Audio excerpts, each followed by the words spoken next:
Hold on. Oh, shit. Oh, hi, Toaster. Hey, how you doing? Welcome, people and gentle people, to this episode of Get Lit Globe. My name is Mason Granger, and I'm your host here in this series. What we do, we go on these little jaunts, little deep dives with some of your favorite poets to see not just like them as poets, but them as a wellspring of thought from where these poems are born. And so today's guest is Toaster. That is first name only, I presume. Yeah, only. Toaster. Forever. Toaster Yes. only. Chicago born and bred and based poet. Yep. And here we go with the chats. Welcome, man. Thanks for having me.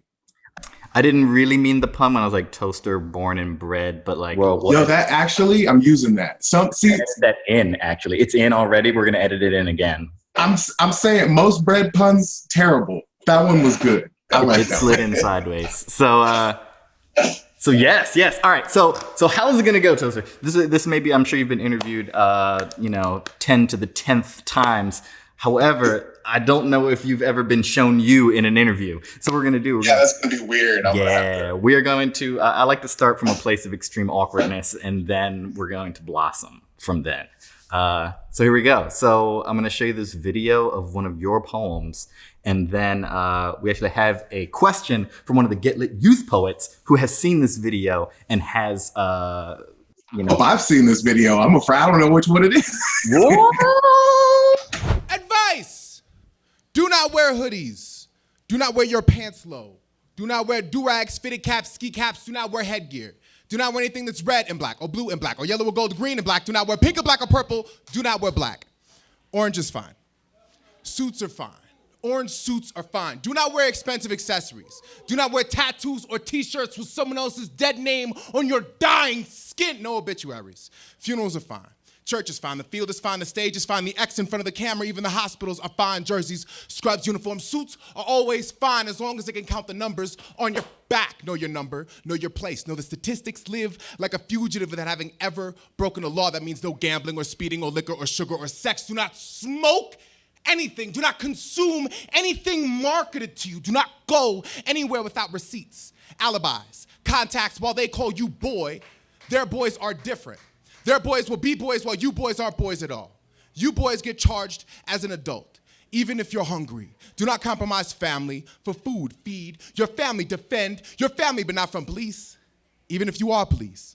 Do not run from police. Do not hide from police. Do not confess to police. Do not speak to police. Do not run from police. Do not hide. Do not confess. Do not speak. Do not go. Do not witness. Do not go. Do not witness. Do not go. Do not commit unless you're hungry. Feed your family. Defend your family. Feed your... You're so articulate. You're so goddamn articulate. What'd you pass, 10th grade? You still have all your teeth? I figured you'd have lost them all from all the garbage bag plastic melting in the sun, consistently having an atrocity that they call you, wrapped in candy wrappers in your neighborhood. Hey, I love your hair. It's so ethnic and curly. Can I touch it? It feels jazzed like a sheep. I'm so glad I can feel safe around you. I'm so glad you don't have those gang member haircuts. I'm so glad you're not like us. You're so special. You're so different. You're so... Hi Toaster, I just had a quick question. I noticed this poem in particular has a really unique performance style, and I was wondering if you kind of envisioned this performance style while you're writing the poem, or if it kind of happened naturally after you finished the final draft. Okay, so I only have bad answers here. But I'm really happy to talk about it. 3 bad answers, honestly, might math out to like 1 stroke of brilliance. So let's go. So something that I've learned from like slam like early on was that if you're gonna mess up your poem, figure it out. And like I think originally what had happened was I had written advice as like there's like a whole poem to advice that is one solid poem that is like a list of things I've heard in random schools and also as a student, reasons why you can't be yourself. I also had written another poem about growing up mixed and how people just kind of accept you as like palatable or acceptable in ways that they, you know, just racism or colorism more specifically with this. And I realized that there was like kind of a bridge there, and that like in the same way that people tell me what to wear to be safe, they also tell me what to wear to be safe because they care about me in a way that they still don't understand me.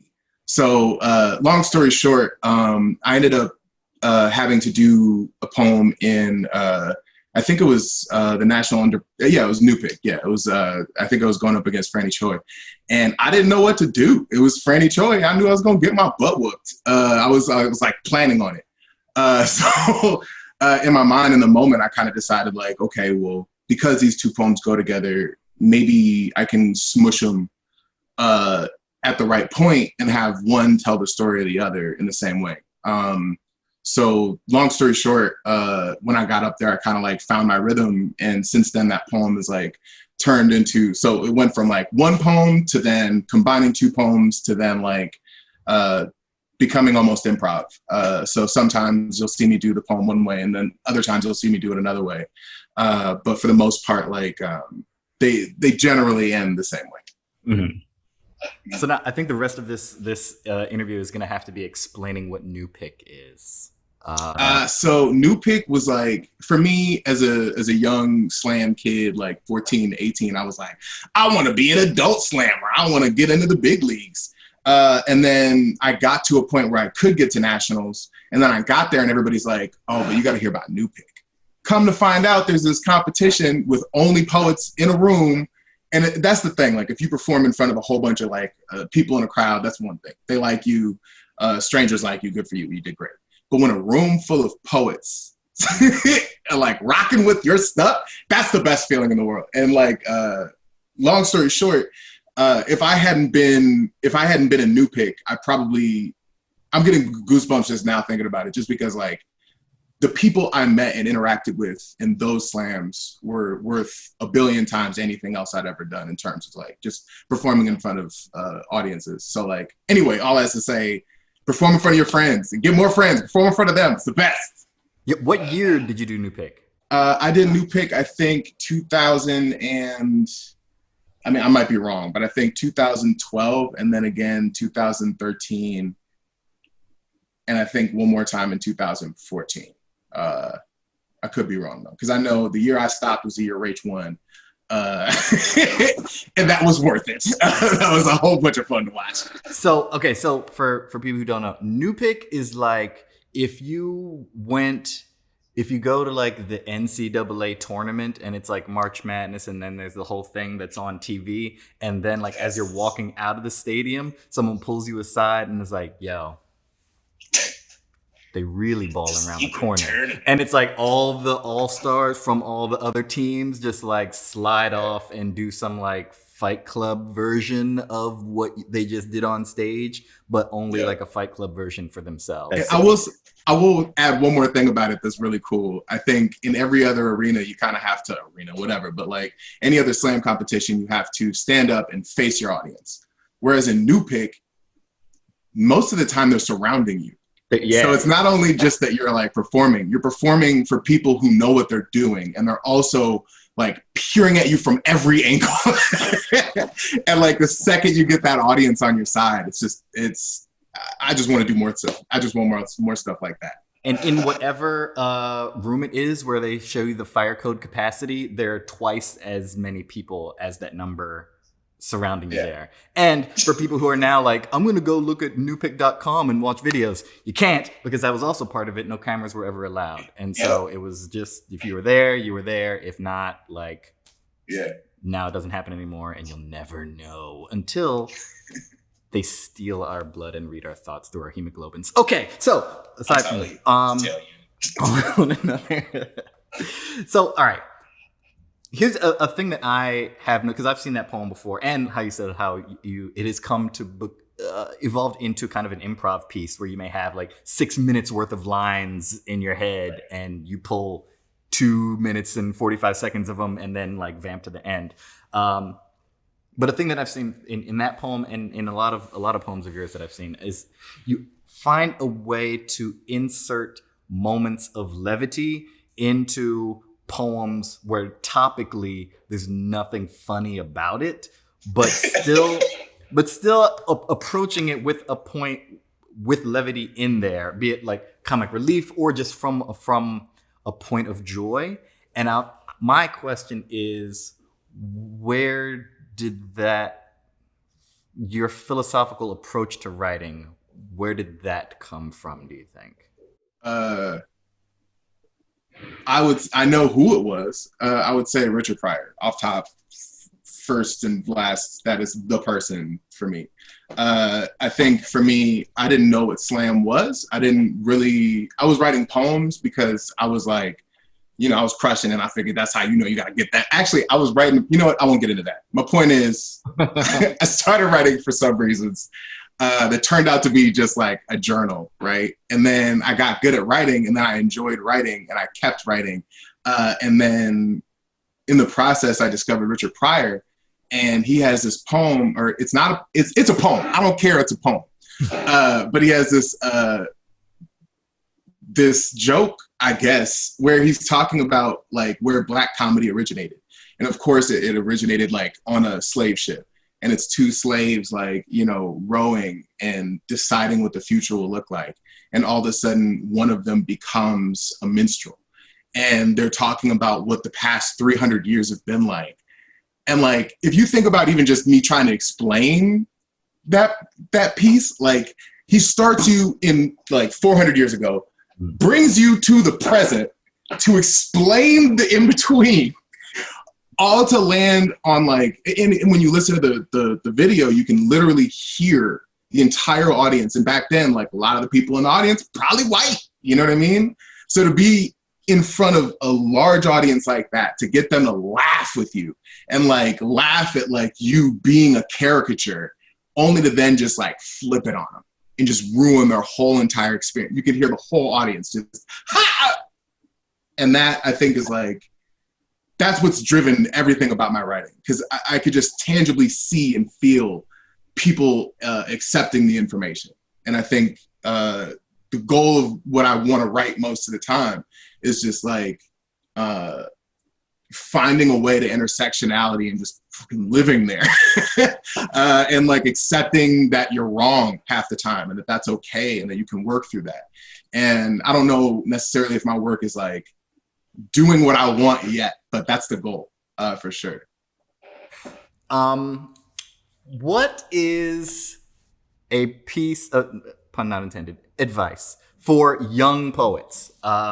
Specifically young poets, and it's kind of a twist on this question gets asked a lot, but like advice for a young poet on